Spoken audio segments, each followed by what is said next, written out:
pour la partie recherche, je dépends de la section 69, neurosciences, et donc mon doctorat, c'est une spécialité de biologie animale avec option comportement animal.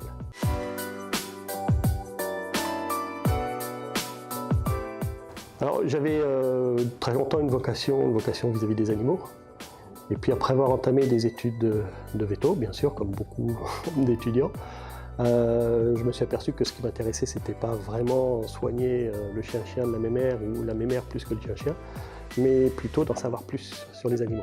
Et donc je me suis redirigé, cette fois-ci en université, donc à l'université d'Orsay, Paris 11, dans le domaine de la biologie animale d'une part, et puis bien sûr du comportement.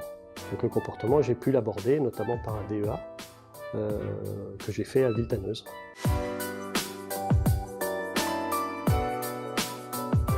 Je voudrais mettre l'accent, pour répondre à votre demande, mettre l'accent sur une collaboration que j'ai réalisée avec le département GE2I. Donc, c'est pas mon département en question, mais j'ai établi une collaboration avec les étudiants de GE2I et en mettant en valeur notamment leur capacité à gérer à construire des dispositifs électroniques. Ce dont j'avais besoin, moi, pour étudier le frelon, notamment son comportement, ce que j'essaye de savoir, c'est quel est son comportement par rapport à la lumière. Des études préalables ont montré que le frelon là, est très sensible à cette lumière. La nuit, il est complètement inactif. Le jour, il commence à réagir, mais à partir d'une certaine intensité lumineuse. Et donc, j'ai demandé aux étudiants de GE2I, donc 2 années de suite, de créer un dispositif qui me permette à la fois de faire varier l'intensité lumineuse comme un lever de soleil ou un coucher de soleil, donc monter ou descendre, et puis en fonction bien sûr de dispositifs lumineux bien spécifiques dont la longueur d'onde en fait soit contrôlée. Donc ils vont constituer un certain nombre d'éléments, d'abord des éléments lumineux avec des LED qui sont de longueur d'onde bien particulière, et puis un autre dispositif qui me permette de contrôler justement l'intensité lumineuse à partir de ces plaques lumineuses-là.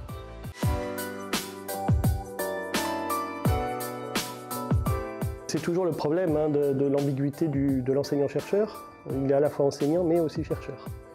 Donc quelque part, en théorie, on a la moitié de son temps passé en recherche et l'autre la moitié de son temps passé en enseignement. En pratique, c'est pas du tout ça. En pratique, il peut y avoir beaucoup plus d'enseignement que de recherche, ou au contraire beaucoup plus de recherche que d'enseignement.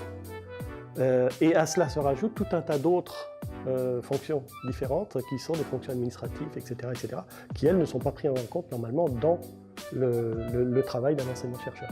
Donc forcément, faire un plein temps, enfin plus exactement un plein temps et demi, si je puis dire, dans un plein temps, c'est pas toujours facile et ça se fait toujours au détriment d'un côté ou d'un autre.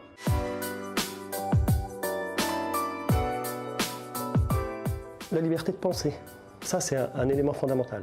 Je dirais, en théorie, on devrait être libre de faire une recherche telle qu'on l'entend.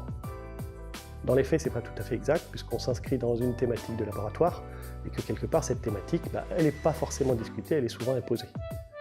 Mais après, on est libre effectivement de pouvoir développer, dans la mesure de ses capacités bien sûr, tel ou tel domaine de recherche particulier.